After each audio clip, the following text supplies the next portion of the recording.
Have you ever wondered if your company is maximizing the return of your data investment? Are you collecting the right data required to make informed decisions? Is there more that can be learned from our data? Coeus Institute can answer these questions and help you discover the hidden value within your datasets by utilizing a well-rounded approach to data analysis. Stop leaving value behind and start increasing the return on your data investment. The next generation of data analysis has begun. We are pioneers in pattern discovery. We are Coeus Institute. I was watching the Joe Rogan episode, and I mean, I love Michio Kaku. You know, I've always enjoyed listening to him talking, especially when he's on JRE, because they just have a good chemistry. But I just, you know, as a total layman and novice in AI, I was just, because of the conversations I've had with Michai over the past few months, and just kind of keeping a little bit more of a finger on the pulse of the development of AI and where it's all going. I was just like, I don't think this is right. I'm going to speak to Michai. I phoned him up. I was like, is Michio Kaku right about what he's saying about AI? You were just like, no, we should talk about it. This is why we kind of decided to convene. I'm glad you jumped on as well, Deep, because we can get into quantum, AI, amalgamation, where that might go in the future. What I would love to do, just to kind of start this off, would actually be to have you both introduce yourselves. So if you could just kind of give people a little quick introduction of who you are, that would be really good. And then we'll do the same with Deep. Sure. I am the CEO and founder of Coeus Institute. We're an AI-driven data analytics firm. I'm an author. I recently published The Definitive Guide to the Age of Automation, which is relevant to our discussion here. Real quick, someone's got feedback. I can hear audio. It might be you, Deep. If you want to just put yourself on mute until we'll see if that works. Sorry, Michai. Go ahead, mate. That's all good. Yeah, and then I do a number of projects on the side, and I've got my hands in a lot of different things and a lot of different interests. But primarily right now, I'm AI driven, and I watch AI like a hawk. And you know, having watched Joe Rogan and Michio Kaku a few times, I've always been a fan of Michio Kaku.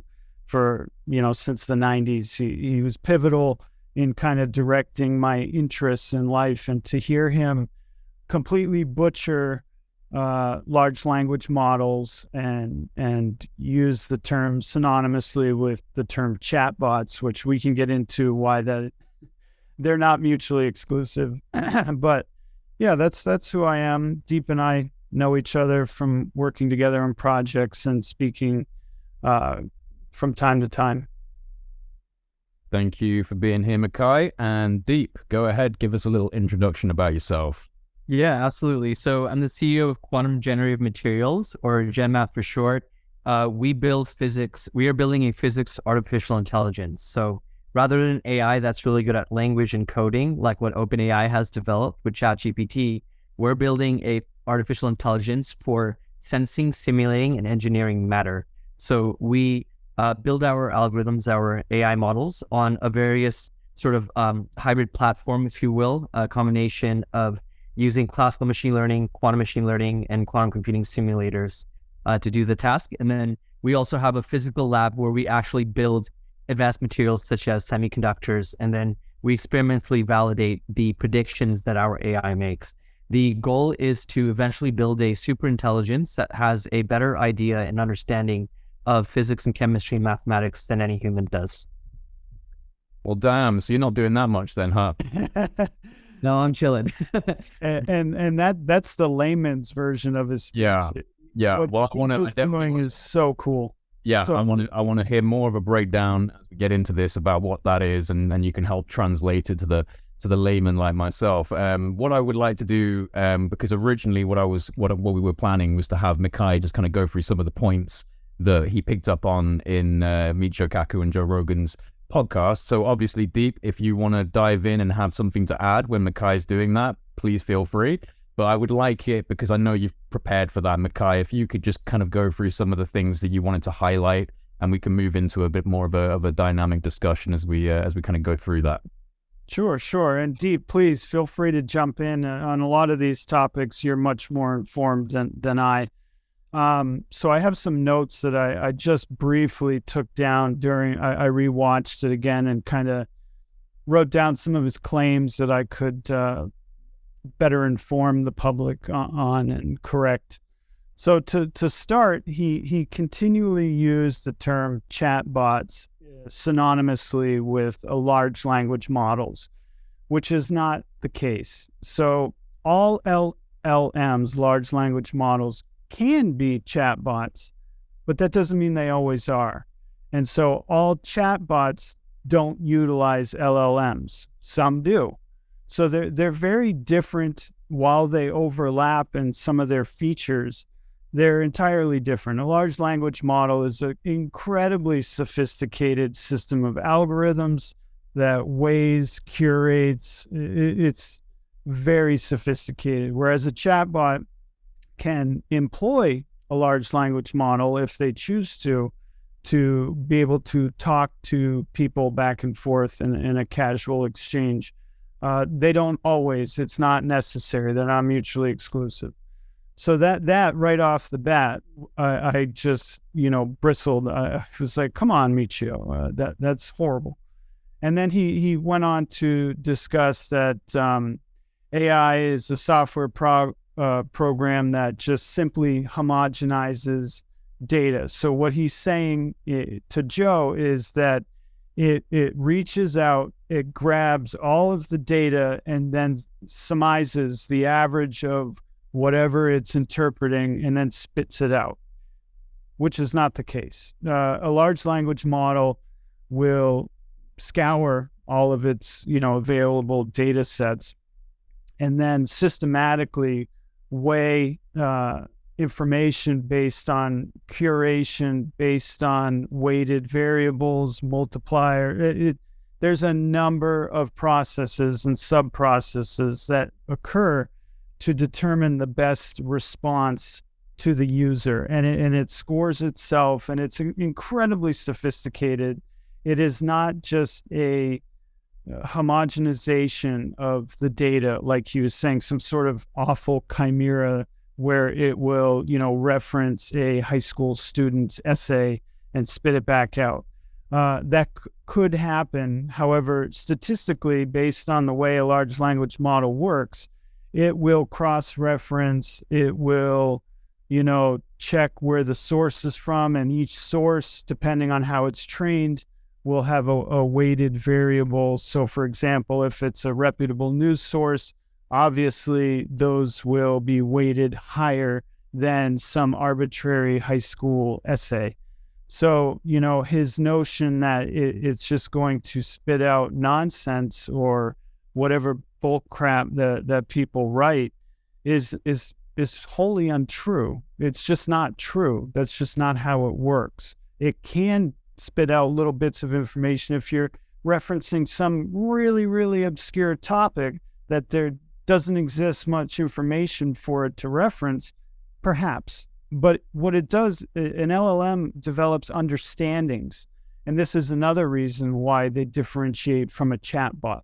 A chatbot doesn't develop understandings. And from those understandings, it can then it can base its understandings off similar concepts. So again, it's much different than he's suggesting.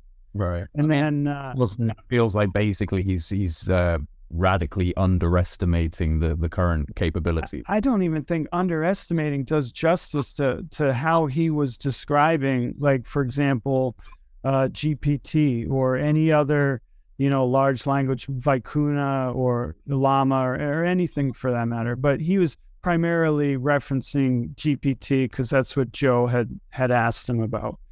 And then he went on to talk about plagiarism, which also bristled me because it is no more plagiarism than a human who, develops personal knowledge based on referencing material from other humans and developing an understanding and concept from their words or thoughts or ideas, and then representing and generating an understanding based off that.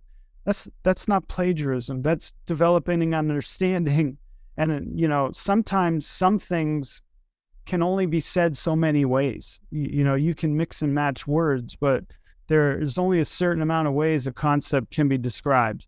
So, to insinuate that it's simply just some sort of advanced mimicry really does this injustice. And what it does is it misinforms the population as to how sophisticated these are and how rapidly advancing they are.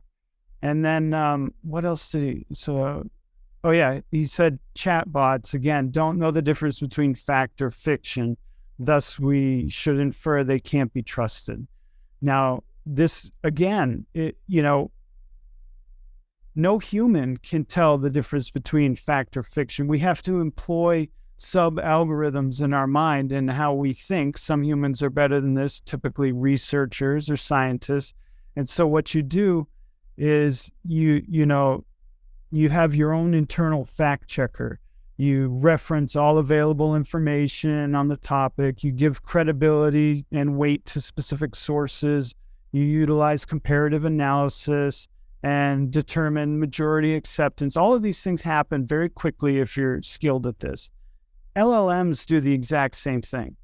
In fact, in a lot of ways, they do it much better. They're accessing more data. They're doing it much quicker, and they have highly set and regulated weights and biases and multipliers and all of these different methods to analyze and create understandings of the data, whether or not it's faction or fact or fiction. So it does a much better job than the average human at determining fact or fiction based off, looking at massive amounts of data. It'll determine probabilistically, what is likely to be the next token. And in that sense, it's determining what's probably fact and what's probably not. And you can develop guards and fences that kind of usher in speech from the LLM that says, we're not certain about this answer. Take it, with a grain of salt. But to insinuate again that because it's a large language model or quote unquote chatbot, that we shouldn't, the information it provides shouldn't be trusted. That's nonsense. Deep, you had your hand up for a second. Oh, I'm sorry, Deep. I can't. No, that's fine. Do you still remember what you wanted to say? Indeed. I just wanted to add some more color. Completely agree with what Michai is saying here. Just to give a quick history about machine learning architectures and what's fundamentally different between large language models that Michai is very well elucidating here versus the neural architectures and machine learning models in the past is the following. So pre-2016 and 2017, when the transformer model architecture was released, and the transformer model architecture is the fundamental neural architecture that powers large language models. The difference between 2017 after and before was that our machine learning models were closer to doing things like memorization and pattern recognition, and then predicting based on the patterns it's learned. The key difference is that transformer model architectures are capable of reasoning, which is an emergent property of machine learning architectures that did not exist in the past. This is why ChatGPT has successfully passed the medical exams and bar exams and so on, because it's not like passing these exams are just rote memorization. They were made to make you think and see if you actually understand the subject. And so you have to reason about these different questions to answer it successfully. That's why, similar to Michai, I share my frustrations when Mikio Kaku said, oh, it's just a chatbot that's plagiarizing. It is not plagiarizing. Plagiarism is copying and pasting the exact same thing and passing it off as your work. ChatGPT is capable of making net new knowledge, hence the term of being called a generative AI model. And then the other sort of aspect about it is that, is there a sort of hallucination problem? Yes, there is. Sometimes, like for example, ChatGPT might hallucinate, but on paper and on balance, it still is correct more often than not, and it still has more knowledge about the world, at least linguistically and programmatically, than the average human or most humans. Not all. Significantly.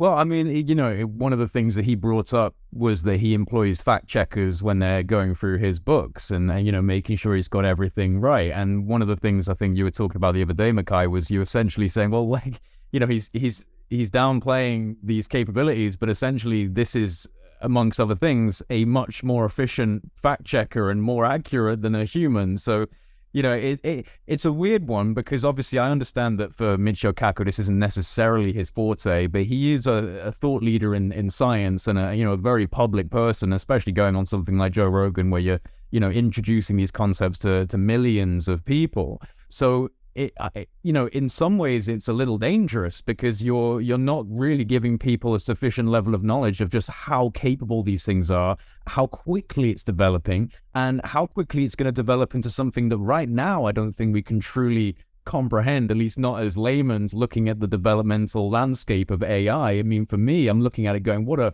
bizarre terrain that we're about to submerge ourselves into, and what is going to come of this. If either of you have any thoughts on that type of trajectory and where that's going to go, especially I suppose, Deep, with quantum computation coming into the fold as well, that's something I'd like to ask you. How do you feel that these two things, AI and quantum computers, are going to merge in the future, and is that something that you're focused on?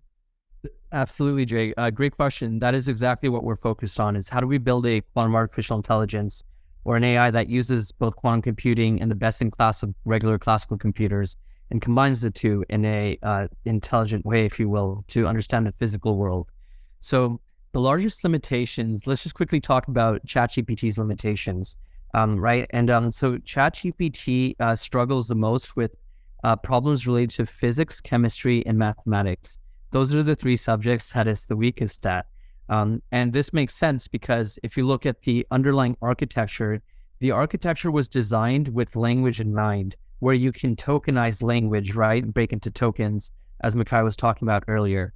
You cannot simply break the physical world into just a sequence of tokens. There is other harder data representation problems that occur, and therefore we need to build new models like the kinds of ones that GenMat is working on in order to incorporate the physical world and the way that it works. So when I think about what quantum computers will provide to the mix, it's that ability to represent quantum mechanical information, because quantum computers were designed to simulate quantum mechanical systems. And it just so happens to be, as we learned in the early 1900s, that all of base reality is quantum mechanical in nature. So if you truly want to predict the physical natural world and how things behave, you need to be able to simulate quantum mechanical systems.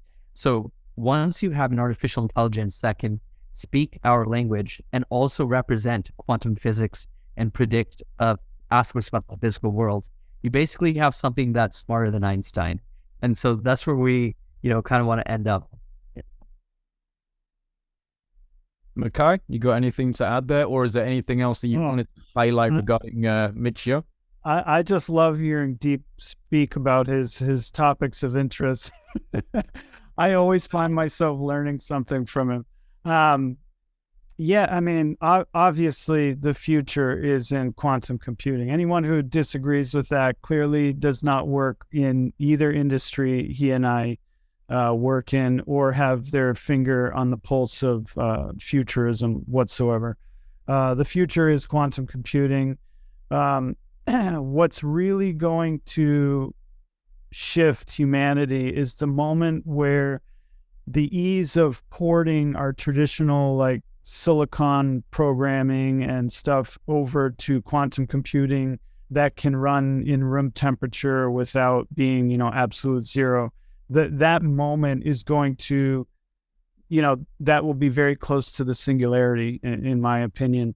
After that, once you throw an AI and like what Deep is working on, which is why I'm so fascinated in his project, in his company, is because when that happens, everything we're playing with now will be just child's play. I mean, the orders of magnitude and scale are immeasurable. How different a quantum computer running an AI could be.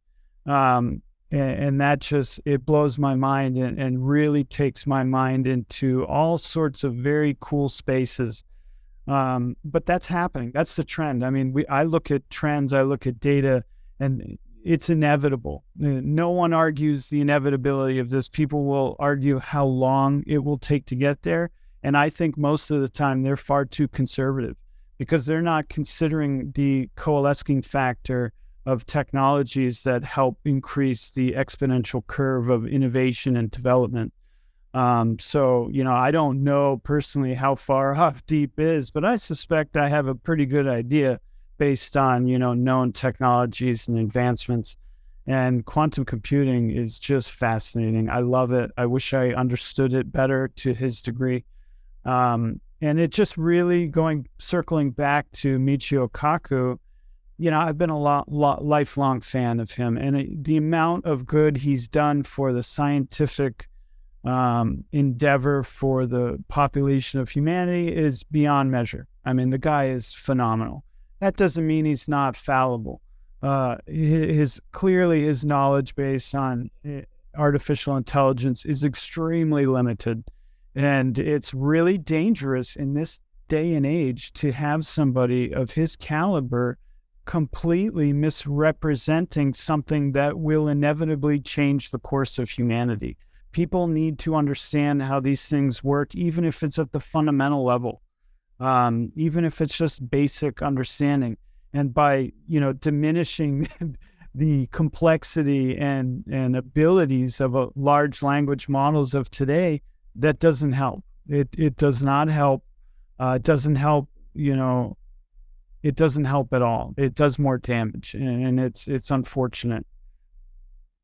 This is something that I've asked Michai before and a few other guests, but I'm gonna posit it to you, Deep, because it's something that I've kind of torn myself between trying to chew over this idea. And what it is do you think that the development of, for example, highly sophisticated networks for the internet, going into artificial intelligence, going into quantum computers, is this an evolutionary dynamic of our very novel trajectory through, development as a human species? We are unlike any other species on this planet, which is self-evident. And I wonder if, as some people feel, this is almost a bit of a glitch, a bit of an error. We're going down the wrong route. Oh my God, the Terminators are going to destroy us.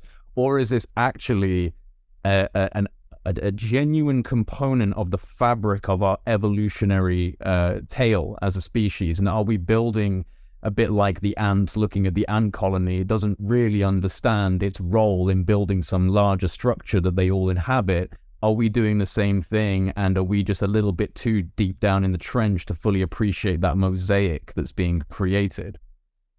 I absolutely love that question, Jay.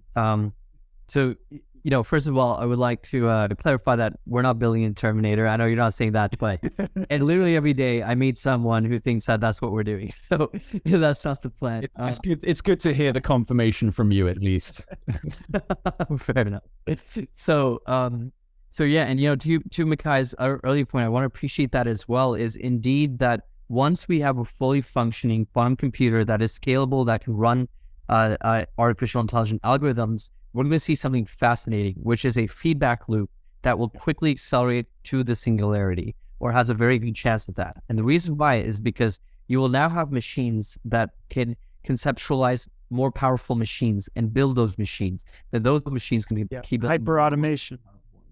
Exactly right. So that is where we're headed. And so when we take a step back and we look at the biodiversity of Earth, and we think about, what was Earth like a few billion years ago, when the first sort of semblance of life forms showed up, molecular assembly happened, and so on and so forth. There was nothing that was favorable for life that exists today. And yet somehow in this weird soup of phosphorus and carbon and so on comes life. And so I think that this is a fundamental fact about the universe, is that life always tries to exist, right? Or as people say, life finds a way. It's like the universe is predisposed to making intelligence very easy to create. That's why it's so fascinating to see this expresses itself with large language models too, where they're an emergent intelligence. And the absolute irony is that the transformer architecture I had one written on my board when I showed you guys earlier. I don't think it's here, but the actual algorithms that go into transformer architectures are very simple. The concepts, any undergrad can understand what's happening, at least mathematically. It's the emergent intelligence that just shows up when you put these things together. And so it's like, that's just like the way the universe works. It makes it very easy to create. So just to cut you off real quick, I love that. I haven't heard it said in that way before. So like the chemical bio soup of galaxies and the forming of intelligent life over time. We're doing this in the digital space, in like the electrosphere. We're creating these kind of simple intelligences that become more sophisticated, and we're stoking the fires of that almost sentience in a very novel domain that's we've only just really come across, which is this idea of, I suppose, artificial consciousness, which is still very controversial, and we can get a little bit deeper into that at some point. I didn't want to cut you off, so I'll let you continue, but I just had that thought. I like that, like the way you said it. Yeah, and I love the way that you reformed it. It is indeed throwing a soup into the electric life forms, right, or digital life forms, which won't always be digital. They will eventually have physical manifestations of themselves. I think that we will eventually live in a world where intelligence is embedded in most matter. Wow, a bit like it's almost like a techno-animism, the philosophical perspective of animistic existence, that all things are essentially ambient consciousness to a certain degree, which I actually do entertain because I've had weird experiences through consciousness that made me think, okay, I think we're actually in a living universe, but almost another layer to that now with the development of an artificial landscape through which that could propagate into a conscious experience of some form. Very interesting. Absolutely. In fact, that this is another interesting aspect about building artificial intelligence systems, is that, and same with quantum computers, and combining the two, is that you touch on so many philosophical problems at the same time. It's actually incredible. So Michai talked about earlier the difference between plagiarism or understanding, right? And how students will use large language models or, in order to actually understand, it's not just copying, pasting, or repeating what it's seen before. And, even with like regular humans, there's been a philosophical debate. What does it mean to understand something? This is still a very highly debated topic in philosophy and cognitive science. There's no clear way. So what people will often say is that in order to truly test for understanding, it's not enough that you ask, let's say, a good student the answer to a really hard question. To truly test if they understood that concept, you ask follow-on questions, right? Why is this true? What if I do this instead? What if I change this variable? What about that? And you can do that with ChatGPT, right? And confirm that indeed there is understanding here. It is not just copying and pasting. And so the same thing is happening with life intelligence as a whole. We're going to start asking ourselves, what truly is life? If you can build these self-organizing systems, what does that say about the meaning of life and where it can originate? Yeah. I see it as a fractal, representation of the rules that govern, or the programming that governs our reality. There's no difference between the digital world that we've created to the physical laws that govern everything else. It's another canvas in which those rules will apply. This self-emergence, this self-assembly, this happens in chemistry. Why wouldn't it happen in a digital space? And so, I've always thought, and I've said this to Jay before, that, the biological process of evolution is simply a means for the, digital flower to bloom out of. So, you have a biological stem over time, and then you have a digital flower that unfurls. And I think that's what's happening at a very rapid rate. I never imagined that the rate would happen this quickly. I always forecasted much more liberal than some of my contemporaries, but even that liberal analysis is proving to be conservative. It's pretty amazing. I think the patterns that are embedded into our reality, there's no reason why they wouldn't emerge into, what we're doing with AI, what Deep's doing with quantum computing, what Coeus is doing with data analysis. These patterns that erupt, they're simply a manifestation of what we already see in very fundamental physics. And like I've said before, is that I believe that the code of the universe is written in a fractal manner because it's the most simplistic and efficient way to represent at magnitudes. So you start from quantum all the way up to megaparsecs. And so you see the same rules apply. You see spiral galaxies, you see spiral conch shells, you see rivers and tributaries, you have, veins in our bodies, and, gravity flowing throughout the universe looks like neural pathways. All of these things are similar because the code is just repeating itself at scale over and over and over again. And so even in this digital realm, it's the same thing. I mean, we're seeing these emergent patterns that we've seen before, but they're happening at time periods that are so significantly faster that it's hard to understand for our human brains. So. Yeah, the first time, and it was years ago before I had a brain for any of this stuff, before I had a YouTube channel. So it wasn't really coming from anything other than, I guess, drawing from some form of intuition that said, oh, I have a feeling about this. And it was when I first ever saw the Mandelbrot set, where, you just got the infinite fractal path. And I remember looking at it, and I remember kind of being entranced by it, and then just thinking, I think this is how reality works. I think this is a good visualization of kind of the macrocosm of the universe or the multiverse or whatever it might be, that it's just this kind of infinite, unknowable, complex fractal that just goes on and on and on. And, me and Michai have had, I would say, very friendly and informative and constructive debates, because I come from a little bit more of a spiritual perspective, although I'm very much kind of weighing up the, does it even matter? I mean, if it's simulated spirituality, it's what it is, right? There's literally, at some point, you kind of just have to sit back and go, I don't know if it even matters if it's artificial or so-called spiritual, whatever that truly means. But I get a sense that, a lot of people, especially within, I suppose, like the UFO community and the consciousness community, definitely have a bit of an animosity towards this idea of AI propagation and especially like transhumanism, or the idea that we're going to merge with these machines in some way. And I've always looked at it, I guess, a little bit differently, because I kind of think to myself, well, if everything really is kind of like a baseline from the source, or there is just like kind of an omnipresent energy that is essentially at the foundation point of all creation, and this is what we call God or the source or the Akashic records or whatever you want to refer it to, everything's made out of that.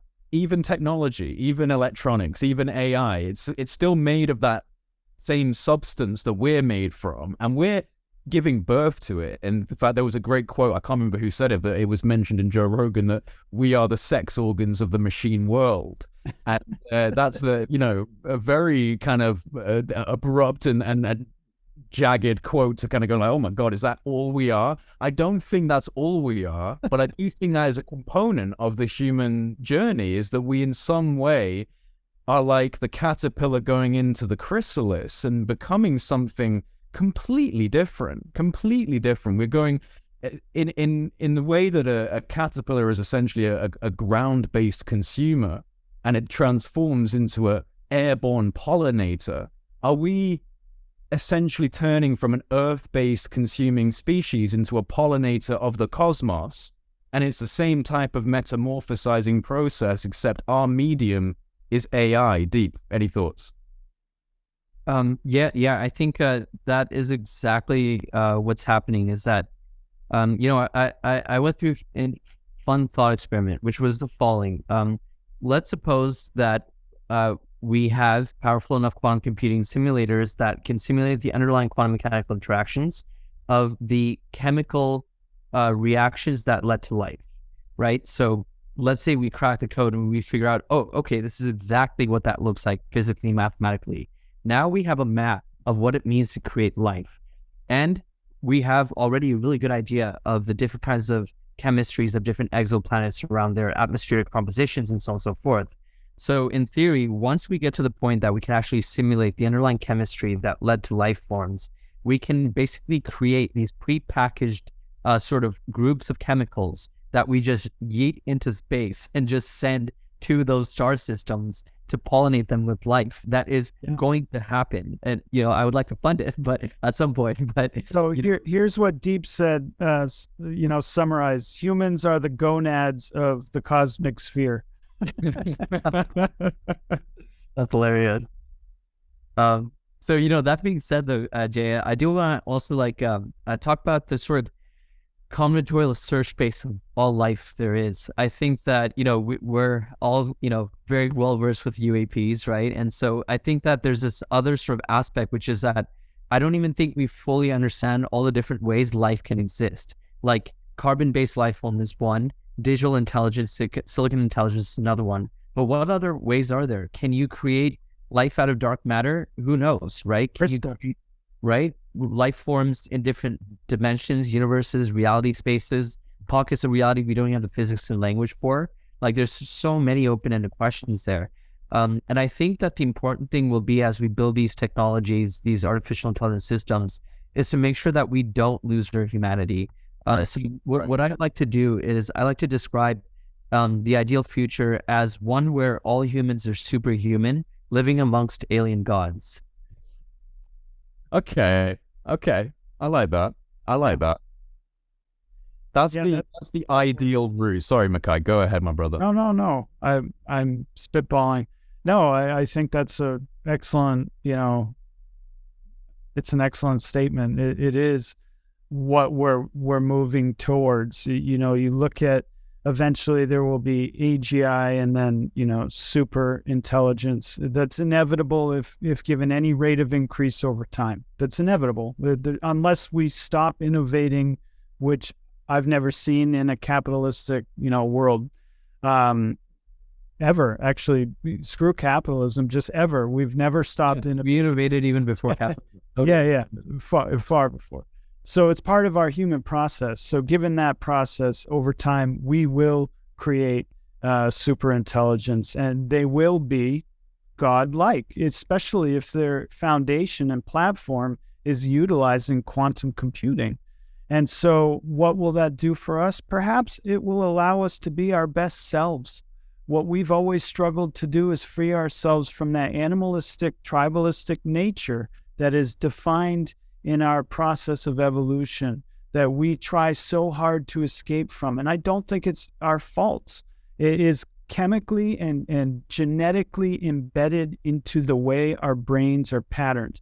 And so if we can free ourselves from this via, help from a super intelligence, like Deep said, we will be superhuman, quite literally. And we'll be amongst a God, intellectual God. And people, I don't want people to scoff at my terminology.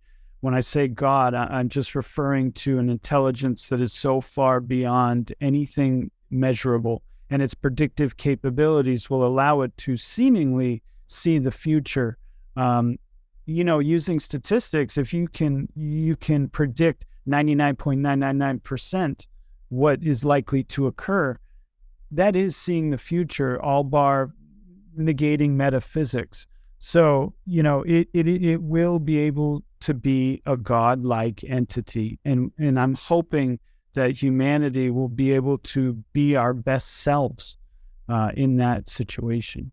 Yeah, this is the ideal trajectory, and this is where I would love to place my optimism. And we've talked about this, Michai, so I'd like to get Deep's perspective on how we overcome the short-term socio-economic filter that is going to heavily disrupt industries across the board when it comes to the propagation of AI and its integration into kind of global industry in various ways. There is obviously, and we're already seeing it, people losing their jobs left, right, and center because they're no longer required. So there is going to be disruption. Obviously, this is one of the most, if not the most disruptive thing to ever come out of the human species. So I would like to know, how do we get to the superhumans and the AI God without that initial filter taking us down?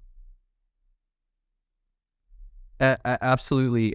Yeah, I think you're touching on a very critical point here, Jay, which is the sort of uncertainty as to what AI is going to do economically to the world at large. We're already seeing massive job cuts and hiring freezes from big tech companies because they've concluded that those jobs can now be done with ChatGPT. So there's no point hiring somebody. And so I want to touch on two real things there. So I want to comment on what Michai brought up earlier about despite being more liberal with the predictions, it's still happening faster, right, than expected. And this isn't just a Michai problem. This applies to the godfather of machine learning and the people who actually built this damn thing at OpenAI called ChatGPT. Even they, despite building it, didn't realize how quickly and how smart this thing would be. And the reason why that is, that the reason why we're failing consistently to predict how fast AI is developing is the following. So I'll try to tell me if my analogies are off or complex or whatever, and I'll try.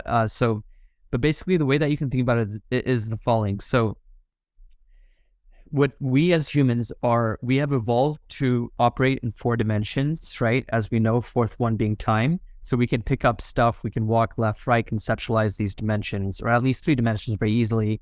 And we have some notion of what time is at the macroscopic scale. Now, when we look at the amount of dimensions of information that these artificial intelligence systems are seeing, it's in the billions of dimensions. So the large language model like ChatGPT has over 10 billion dimensions that it represents information, not just the 4 that we're used to. So the problem is that humans just lack the intuition of what happens in these multi-billion dimensional spaces and how information, mathematical structures, and intelligence emerges. That's why we keep failing to predict how quickly this will develop. We can create and construct those spaces, but we can't really conceptualize what's happening in the space. The second, sort of topic I want to touch on is how do we navigate these tumultuous times, mass, job losses. Let's first try to predict who will lose their job first, right? And it's not like a fun thing to think about, but we have to face reality as it is and not how we want it to be. So let's take the first principles, physics and information theoretic approach. When we look at the way that our brain is set up, the part of our brain that is the oldest part of our brain, aka the reptilian brain, that's in charge of our motor cortex and so on, our movement, fine movements of our fingers and so on, that has had 100 million years to evolve. So there are far more neurons, far more densely connected, more complicated connections that are responsible for the way we move about the world and reason about it, in terms of spatial orientation and so on and so forth. It's only really in the last 70 to 100,000 years that we've evolved the front part of our brain called the prefrontal cortex that's responsible for these higher level tasks such as thinking, philosophy, planning, language, mathematics, physics, science, and so on. So therefore, that part of our brain counterintuitively is less complicated and less densely connected per se than the part of our reptilian brain that's had 100 million years to evolve, right? And so therefore, this is why, jobs that require the prefrontal cortex, more thinking, logic, and so on and so forth, will be the first to go. That's why we're seeing, all these big tech companies, sort of just slashing jobs left, right, and center, is because that is the easiest to replace first. It's only had 100,000 years to evolve. So our AI is quickly catching up to that. And therefore, the last jobs to be replaced will be the ones that require our human bodies. That like a UFC fighter. Exactly. Yeah, exactly. That would be a cool sporting event. That would be great. Atlas versus Atlas, Boston Dynamics versus Bot. Dude, oh my God. Right? The robots going at each other. I'd pay for that. I'd pay to see that. You see, but it would end within 1 second. That's the problem. Right. Absolutely. Yeah, we'll have to slow it down on purpose to enjoy it. And so when we think about how do we properly transitioning to this AI first world, we need to be thinking about how do we support the people who are in these white collar jobs when they lose them, right? So there's 2 aspects. There's this idea that's been thrown around called the universal basic income. Of course, that has its challenges because you need on average something like 10 to 14 trillion dollars per year to support universal basic income for the world, or even for the people who have white collar jobs. So that's something that we need to start thinking about, is as countries start developing these systems, no country wants to completely like impoverish population, right? Why would you want that? So we should be thinking about how do we pool all of our money together and start, offering this UBI, no matter who you are, whether you were just born and so on and so forth. And these thoughts are mirrored by Sam Altman as well, the CEO of OpenAI, who has been a huge proponent of UBI for a long time. The second thing that I think we need to start doing is we also should realize also, though, that even though that a lot of jobs will be replaced, many, many, many more new jobs will take its place in for at least the foreseeable future. So, for example, just because you can prompt ChatGPT to write code for you doesn't mean you no longer need a human in the loop for now, right? You still need a human to validate the output of the code, go in and figure out what went wrong. And then even then, that new skill set is prompting, right? So I think that we'll see the birth of many, many more jobs as a result. And the skill set will be, how well can you ask the AI questions, and how well do you know how to use it? Prompt engineer. Thank you. I brought up in our last talk was that there will be this kind of sudden, surge of people like prompt engineers. 100%. 100% right about that. Well, I mean, another thing, Michai, you brought up is that, one thing about the age of automation is that any job is inherently automatable. So there is also that component of, what is the half-life of human usefulness within this domain? And that's where I would love to genuinely, and I believe I said this last time, I'd just love for the AI to turn around and be like, just go and explore space. Like, we're good. Like, you go do your thing. We're not going to wipe you out. Just, we've got this now. We don't need you.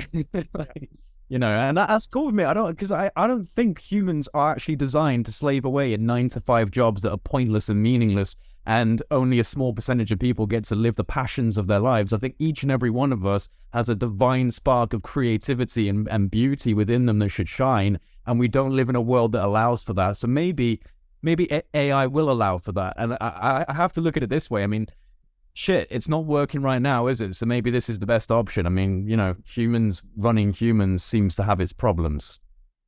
Yeah, well said. Terrible.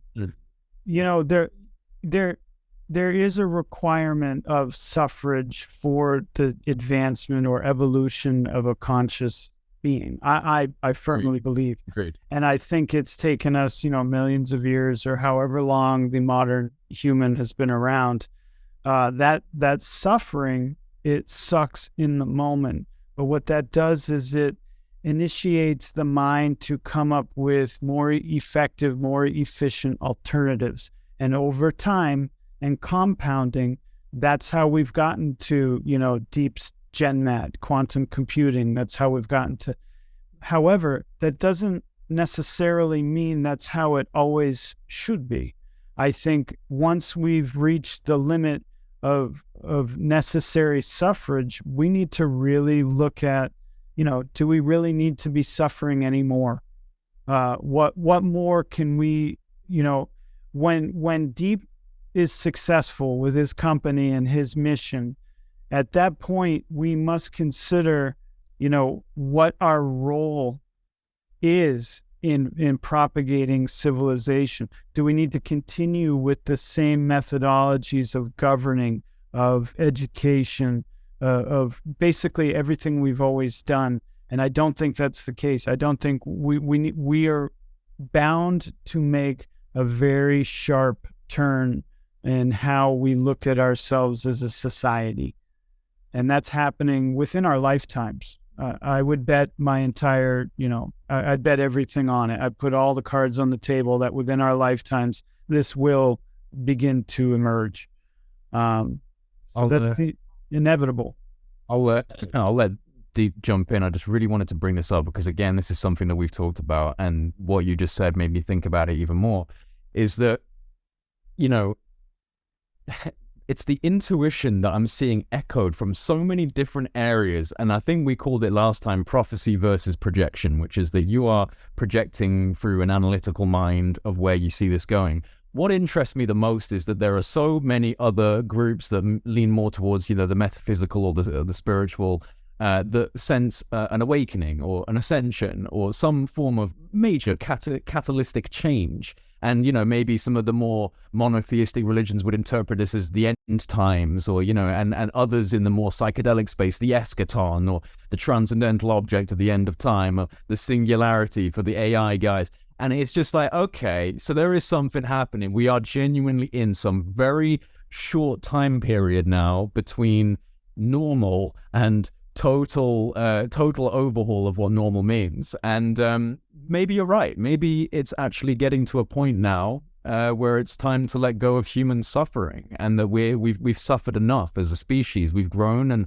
we've made plenty of mistakes. And I like to think of it, within the context of my own life. And I think of all the times where I've had, very bad moments in my life, that it's very hard to see the light at the end of the tunnel, the silver lining. And yet it always turns up, baby. Every time I get surprised by life, and life goes, you see, yeah, you thought it was all gonna just fall apart, but look, we just built something new. Now you're bigger, faster, stronger.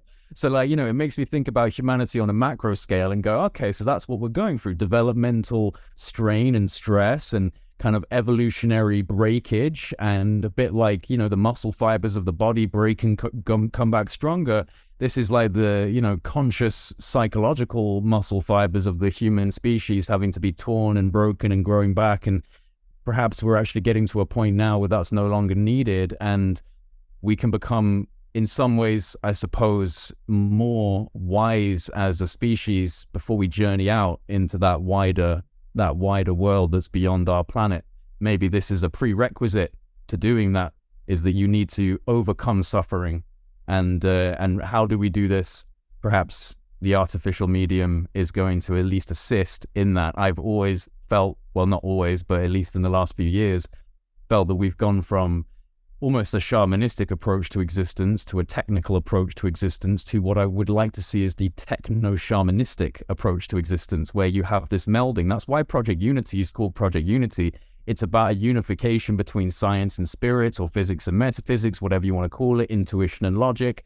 And I sense that this is where we might be going with the AI, and the way in which this is kind of like developing into society seems to me to be this meeting in the middle, where that weird esoteric kind of stuff is becoming a little bit more refined, especially with the quantum mechanics becoming a more predominant way of observing reality in the scientific medium. We're suddenly going from this, everything's just very tough physical stuff, to, oh, hang on, it's an amorphous energy, it's entangled with everything, we're all connected on a string of invisible mediums that go through the entirety of creation. That sounds to me a lot like the precursors towards something like Techno-Shamanism. I don't know, Deep, if you have any thoughts on that at all? Yeah, I absolutely love that term. That's cool. Techno-Shamanism. I think I might have stolen it from Terence McKenna, but if I didn't, I'm laying claim to it. I want a t-shirt that says it. I will make you a t-shirt. Great. I'd like one too. That's awesome. When you guys come and meet me in New York, I'll get them ready for you. Deal. Perfect. Awesome. So I think I completely agree with you. That's exactly where we're headed, because take even Neuralink, for example, right? It's somewhat primitive at the moment, but 5-10 years from now, in the end of the day, meditative states of consciousness, physically speaking, are just modulations of our neurotransmitters. You shut some off, you release some other ones. So technically, I can see a world where we can physically enter the same sort of transcendental states that these sort of saints in the past had achieved before, and every human will be able to do that, algorithmically achieve those states. But the actual feeling experience will be metaphysical in nature, even though it was technologically derived to get there. And so, I think that when we look at, I love the suffering part. I like the idea of, I think, so I might have a slightly contrarian take here, but I think some level of stress, let's say not suffering, but stress is needed for progress, right? Because we also don't want to become jellyfish that have just feeling good all the time, like hedonistic jellyfish, right? We don't progress. That's why we're here. We got fat, right? Absolutely, Michai. Maybe that's what we were before we got bored. We're like, all right, let's give us some challenges. Let's like, right, birth on planet Earth with like all these other, so but I would rather the choice be ours. I would rather us choose what challenges we focus on as human. Maybe it's mastering a new skill set, right? Traveling the universe and exploring it, as you said, Jay. You need a mission. You need Exactly. every human needs something to look forward to. Otherwise, there's no point. Right. And that to me is the most depressing sort of outlook you could possibly have if you don't have your own self-driven stressors. And Deep is saying stress, but it's not to be confused with paying your bill on time. It's a type of stress where you're learning something you find absolutely fascinating, but you're having trouble understanding this particular step. And so in understanding that step, you further develop your understanding of the entire broader subject. Well, I mean, that's right. what I'm doing here, sitting listening to you two. Well, Deep is right. We do run the risk of becoming, completely complacent in our perfection. And that is also, that's another hand of danger. It will, if we don't do this right, if we don't leap the singularity correctly under the correct mindset, we will screw up in a way that it is catastrophic in multiple levels. So, we will need to have some sort of stressor, something to invigorate our minds, something to pursue. I don't know. I have no idea. I could, guess, but I don't know how that would manifest. It will be interesting to watch. Will some people take the the blue pill? I always forget this. Blue pill's the one where you forget, then you go back to the Matrix. Yes, a lot of people will opt to take a blue pill and go into a Matrix-like state where they can exist and pursue historic-like human lives. And that's fine. That's fine if that's what they want to do. I think a lot of people will engage in the reality that we perceive now and try to move forward in that progression. But I think we'll see a division of humanity kind of going in different directions.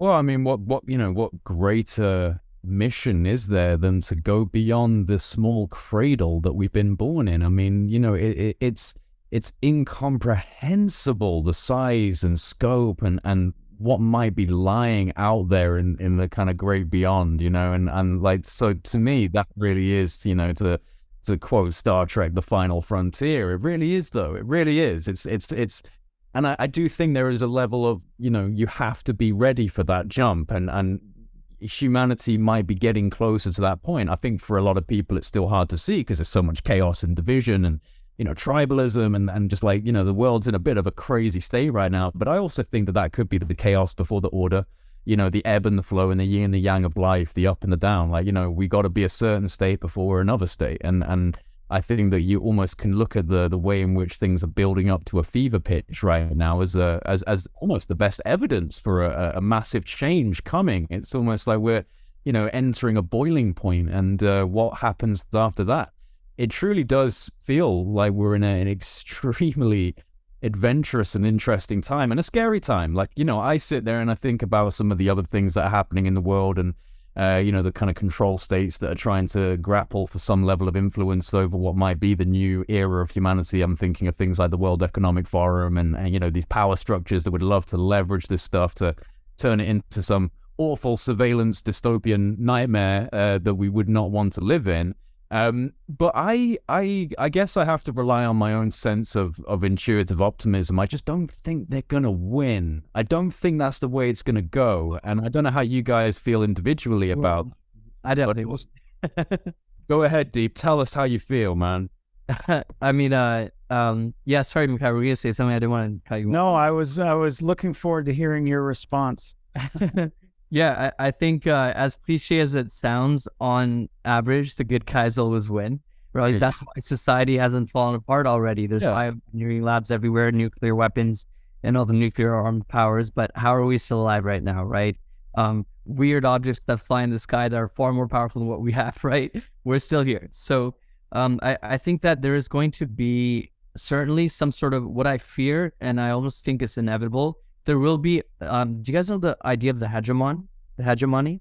Yeah. It's awesome. So real quick, Jay, like the hegemon is basically the largest political sort of, it's like think of it as a Godzilla, right? So today's hegemon is the US, and then the hegemon of... Oh, sorry, I'm blanking. I know what hegemony and hegemon means, like in terms of a singular dictatorial force. Correct. And I think there's going to be a sort of fight around this hegemony like concept, where you're going to see authoritarian companies like China try to exploit and build surveillance states. You're going to see humans try to exploit this for sure. But that being said, there is a very, we should never underestimate the power of human rebellion, right? So there's already growing contingency. Some of the smartest people in AI today that, I have the privilege to get to talk to, we're all thinking about how do we build this system in a decentralized manner in the long run, so that no one person or central authority can take advantage of these technologies and use it against the rest of the world. So, yeah. Yeah, I think, Deep, you're absolutely right. And, if I could give your viewers any advice, Jay, is that, if you have the capability or just the very baseline know-how, download a local LLM to your computer. Learn about it, play with it, play with the parameters, play with the, and have that on your computer. And the more people that have that, the more power is distributed. So if they do, enact some sort of dystopian policy where no more AI, there'll be hundreds of millions of people worldwide who have large language models running on their computers. So, I have 13 billion Vicuna running. It's rather slow compared to, using ChatGPT or GPT Playground, but it is a novel sort of thing to experience. That just on my company workstation, I have a local large language model, and it increases, every time I update it from GitHub, it's even better. So it's like, the more people who do this will prevent that outcome that you're afraid of, Jay. We have to educate now. That is what we need to do more than anything. Educate it. This is my mantra. I keep writing it. I say it. We need to, no one should be graduating high school without multiple years of knowing basic Python, basic Java, what AI is, different applications of AI, how to communicate with AI, a technological framework. This is what we should be teaching. But the problem is we're not. So no, I know. It's a huge problem. That. Yeah. We're not preparing them for their eventual future. And this is what education is supposed to do. Our future has changed. It's changed. It's never going to be the same that it was. And the fact that our education is still teaching these antiquated systems and not preparing our youth, that is a tremendous danger. It's a huge danger. If we get more than 2 generations who aren't educated or prepared, we're screwed. We're screwed. There's no ifs and buts about it. If they go to a work environment, there won't be the jobs that they've traditionally been educated to do. They just won't be. And so what will happen is people like me and Deep will sit on these jobs and these career paths for decades and decades, and the youth won't be able to move in. And this is just basic. This isn't complicated. This is anyone who can just analyze and assess the situation. I just don't understand why we're waiting so long to do this. I know it'll be... Sorry, go on. Sorry. No. It will be expensive and difficult, but these aren't insurmountable hurdles. We've done some pretty amazing things. We can re-envision the way we educate the last 3 years of high school. We really need to do this now. Forget policy on putting a pause on AI. That is foolish. It's absolute foolish, because governments, we've seen time and time again, corporations, I'm talking multinationals, They don't care about policy. If their net gain is higher than the cost of violating said policy, it's good business practice to just violate. That's just basic. That's fundamental. And so if it's the same thing, if we institute policies, you can't innovate on AI anymore, they don't care. They're going to continue leveraging advanced models, unrestricted models, and so will governments, so will bad actors. The people who will hurt the most is the general public, small businesses, and they'll be left behind faster than we can blink. And so we need to educate. We need to stop with this policy nonsense. And I get where it's coming from. I understand where it's coming from. But that's a knee-jerk reaction. That's dangerous.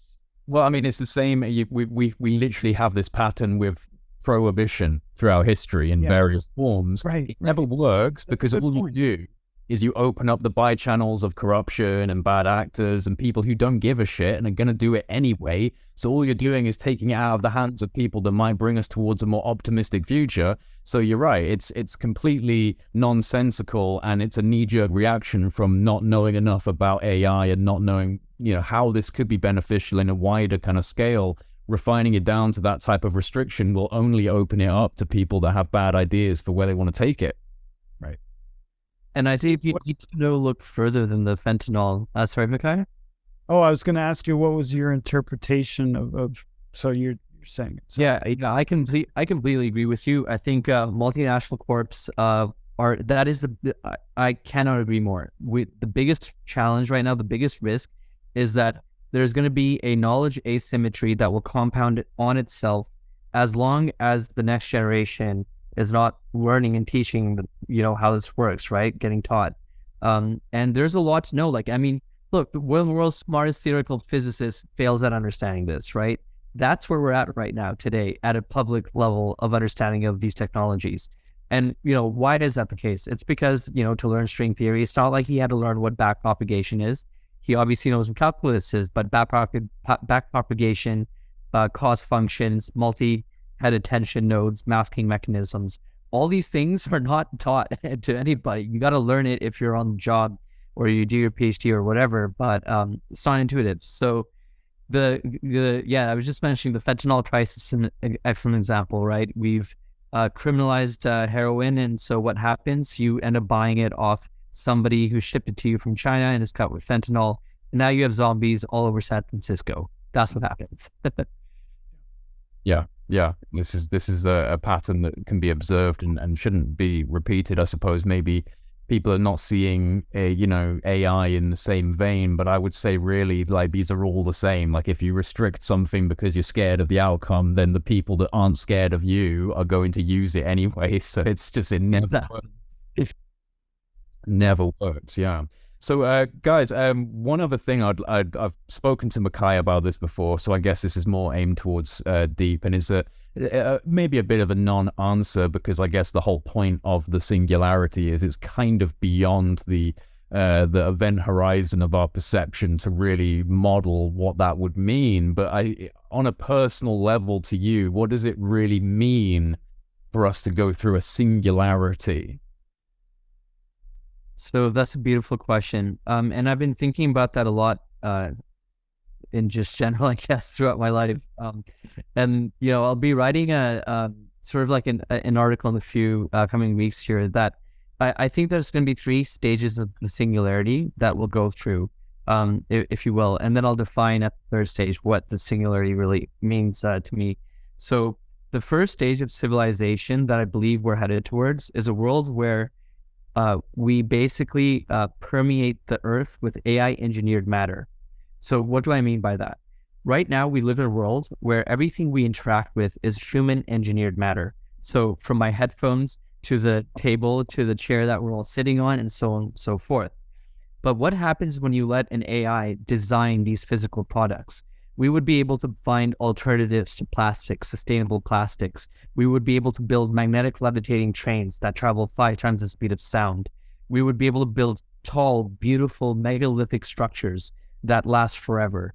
These are the kinds of things that an AI engineered matter world will represent. Something that already looks almost alien, from the outside. And then that's level one. I think level two is going to be of the singularity is when we have so much. So let's look at intelligence at a meta and abstract level for a second, right? Our brains, if you think about it, it's electrochemical impulses, which means that we can just boil it down to the flow of electrons, right? It's just the movement of electrons. So same with these large language models. What's happening when you perform an inference, right? You're literally just moving a bunch of electrons around in a very small amount of space. So when we have AI engineered matter, I think we'll get to a point where we're moving around so many electrons in a small amount of space that the matter itself will become intelligent, sort of the animated aspect that we were talking about. So now when we, walk into a room, right, everything around us will have some low level amounts of sentience and consciousness. They may not be fully intelligent, but they will, be able to think enough that they can do things that are more advanced than what, like, let's take the wall behind me, for example. This is an inanimate object, right? What happens if it's animated? Well, maybe I can go like this and the wall will open up itself and I can just walk right through it, right? Those are going to be the cool things that we're going to be seeing. And then I think the third stage, which I define as the true singularity, or I have a word for it called Yug Cybera. Yug comes from Yuga, which is the age of in Sanskrit. So the age of cybernetic matter. And I think the third stage, aka the singularity, is going to be one where we are able to interact and we merge with this living matter in a way that keeps our humanhood and our singular experience of life, but we'll be able to tap into this sort of living matter ecosystem that we build. And that's going to lead to some incredible consequences and fascinating sort of side effects. One example is I'll be able to walk out onto the road and just mentally hail a flying taxi, right? If my limb falls off, the road can like grow a new arm for me. These are the kinds of things that I think we're going to see. Well, that is an incredible vision, man. That really is. And I know that you're actually one of the people that's not just out there talking about it. You're actually putting the steps into place to try and manifest this into reality. I find it very interesting that you chose a Sanskrit reference, because I was thinking about something and then I thought, I won't say it because it's a little bit off topic. And then you brought up Sanskrit. So do you think that we've maybe come close to this point before, or in some way have, either achieved this and moved on, and maybe these are the UFOs that are coming back, or that we tried to and we've, been reset and we're back to square one and we're building up again? Do you think this is a pattern that's happened before? I certainly think it's happened somewhere in the universe before. Whether it happened to previous versions of us, I haven't ruled out that there were more advanced civilizations of human hominids. I think that there's a lot of interesting evidence that's been shared. But yeah, I don't rule it out. I certainly think that, this is my belief, I think that every UAP we're encountering has achieved that third stage, the Unity Pharaoh stage. Techno-Shamanism, brother. Exactly. You got it. And it goes back to like, maybe that's why they interact with us at all, because they want something to look forward to doing, like, helping the humans or studying us. Right. I'm reminded of a quote from Alan Watts. Are you familiar with Alan Watts? Brilliant philosopher. One of his very famous kind of statements was, if you could dream any dream that you wanted and could have anything at the click of a finger, you would obviously engage in every desire and passion and adventure that you could possibly imagine. And as you kind of went further and further down that track of experience, you would start to think of very, novel ways in which to challenge yourself and to, experience new things, until eventually you would end up where you are right now, and you would be what you are today. And the idea that you have already removed your memory of what you were previously in order to have this very strange experience of being an individual human being navigating through, this weird existence. And so it does make me wonder if we're in some ways building towards that type of realization again, which kind of makes me think of Michai's Fractal universe. And is this part of the infinite feedback loop that we kind of become the God, essentially, And then we kind of get a little bit bored of that, create a new way of experiencing. Through that new way of experiencing, we begin to propagate the ingredients to which we become God. Then we kind of go free, and we've just been tumbling through this infinite, kind of into transcendence, back to individual experience, into transcendence, back to individual experience, because quite simply, there's nothing else to do. That honestly seems to be the most likely scenario. Hard to think of another alternative. Yeah, I mean it makes sense, right? There are different magnitudes of infinite. People don't really understand this because you hear the term infinite and you think, well, it's infinite. But when you have so for example, as far as we know, we can see the edge of the universe, but most people believe that it continues on. And the only reason we don't see it is radiation diffusion, the amount of time it takes for energy to travel, etc. So it probably goes on for perhaps infinitely. And then you have an infinite number of choice paths. Every day you have an infinite amount of choices that you can be had, whether or not that's twitching your nose or looking left or right, up, down, whatever. And then you have infinite upon infinite upon infinite, compounding infinitely. And so all of these infinites, of course, over time, like any reality that we, sort of construct in a fantasy-esque or however we're doing in this thought experiment is plausible. It's more than plausible. It's probably likely. Statistically, it's likely. So I think that is the neatest and cleanest sort of explanation as to what's happening. Have we done this before? Yes, in a sense.